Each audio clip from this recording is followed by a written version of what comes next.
নবী সাল্লাল্লাহু আলাইহি সাল্লামকে ছোট্টবেলায় জন্মের পরে, শুনতেছেন সবাই, জন্মের পরে মা আমেনার কোলে যখন নবী, তখন আল্লাহ তাআলা ফেরেশতাদেরকে পাঠাইছে। ফেরেশতারা আমেনার কোল থেকে আমার বন্ধুকে একটু উঠায় আনো, বন্ধুরে কোলের থেকে আনো।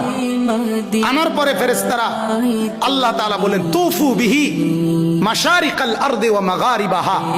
আহা, আল্লাহ তাআলা বলেন ফেরেশতারা পূর্ব থেকে পশ্চিম পর্যন্ত দিক দিগন্তে চতুর্দিকের সৃষ্টি জগতে আমার বন্ধুকে একটু ঘুরাও, আর আমার সমস্ত সৃষ্টি মাখলুকাতকে বলো যে তোমরা সবাই বন্ধুকে দেখো।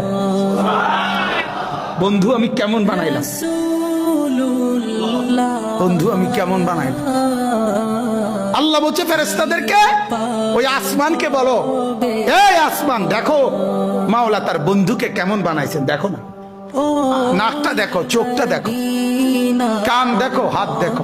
ছোট বাচ্চা জন্ম নিলে মানুষ সবার কোলে নিয়ে দেখায় না, দেখলেই মানুষ একবারে তার বাবার মতো, ঠিক না, একবারে তার মার মতো, আরে নাকটাতে পুরো তার নানির মতো, ঠিক না, কানটাতে একবারে তার বড় ভাইয়ের মতো, বলে কি না, আমার বাচ্চাকে দেখে কিনা।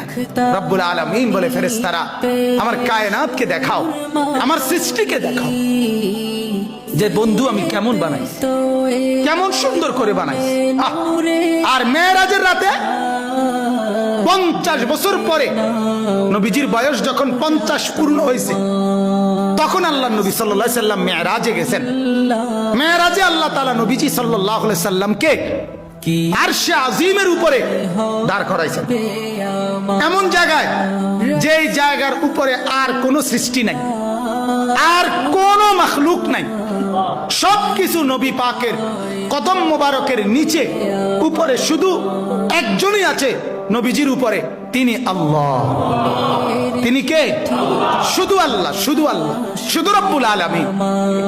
ওইখানে দাঁড় করাইয়া আল্লাহ তাআলা নবীকে বলছে মেরাজের রাতে একেবারে আরশে আজিমের উপরে দাঁড় করিয়ে, বন্ধু আপনি কি মনে আছে সেই কথা, ছোট্টবেলায় আপনি যখন কোলে ছিলেন, আপনারে ঘুরাইয়া ফেরেশতা করে দিয়া সব সৃষ্টি জগৎকে বলছিলাম তোমরা আমার বন্ধুকে দেখো, বন্ধু আমি কেমন বানাইছি।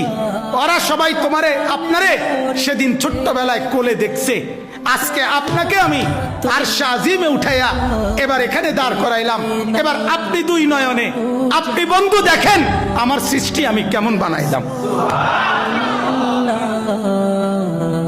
আল্লাহু আকবার।